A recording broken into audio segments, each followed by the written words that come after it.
നാളെ ചന്ദ്രഗ്രഹണം നടക്കാൻ പോകുന്ന കാര്യം അറിയാമല്ലോ. ഇതൊരു ബ്ലഡ് മൂൺ ആയിരിക്കും എന്ന് അറിഞ്ഞിരിക്കും. എന്നാൽ ഇതിൻ്റെ കൂടെ റെയറായ മറ്റൊരു പ്രതിഭാസം കൂടി നടക്കുന്നുണ്ട്. ശ്രദ്ധിച്ചു നോക്കിയാൽ ചന്ദ്രൻ്റെ അരികുകളിൽ ഒരു തിളങ്ങുന്ന നേവി ബ്ലൂ സ്ട്രൈപ്പ് കൂടി കാണാം. അതിൻ്റെ സയൻസ് എന്താണെന്നറിയാമോ? മാർച്ച് 3, അതായത് നാളെ, നമ്മുടെ ഭൂമിയുടെ ഏറ്റവും ഡാർക്കായിട്ടുള്ള ഷാഡോയിലേക്ക്, അതായത് അംബ്രയിലേക്ക് ചന്ദ്രൻ കടക്കും. അതാണല്ലോ ചന്ദ്രഗ്രഹണം. അപ്പോൾ നമ്മുടെ ഭൂമിയുടെ ലോവർ അറ്റ്മോസ്ഫിയർ ഒരു വലിയ ലെൻസ് പോലെ പ്രവർത്തിക്കും. ഇത് സൺലൈറ്റിനെ ബെൻഡ് ചെയ്ത് ബ്ലൂ ലൈറ്റിനെ സ്കാറ്റർ ചെയ്ത് കളയും. അങ്ങനെയാണ് ചന്ദ്രൻ നമുക്ക് ഡീപ്പ് റെഡ്, അതായത് ബ്ലഡ് മൂണായി കാണപ്പെടുന്നത്. പക്ഷേ മിക്ക ആളുകളും ശ്രദ്ധിക്കാതെ പോകുന്ന മറ്റൊരു കാര്യം കൂടിയുണ്ട്.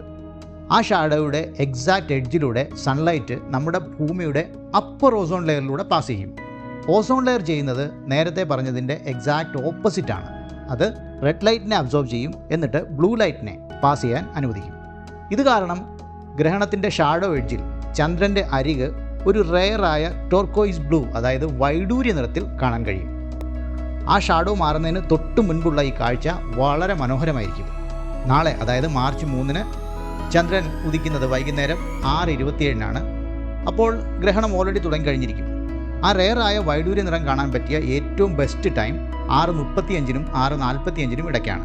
അതായത് ഗ്രഹണം 6:47 വരെയാണ്, അതിന് തൊട്ട് മുന്നേ. ഈ പ്രതിഭാസം എല്ലാ ഗ്രഹണ സമയത്തും നടക്കുന്നതാണ്. എങ്കിലും ആരും അത്രയ്ക്ക് ശ്രദ്ധിക്കാറില്ല. പക്ഷേ നിങ്ങൾ ഇത്തവണ അത് മിസ് ചെയ്യരുത്. ഇതുപോലെയുള്ള സ്പേസ് വീഡിയോകൾക്കായി പ്ലീസ് സബ്സ്ക്രൈബ് ദ ചാനൽ.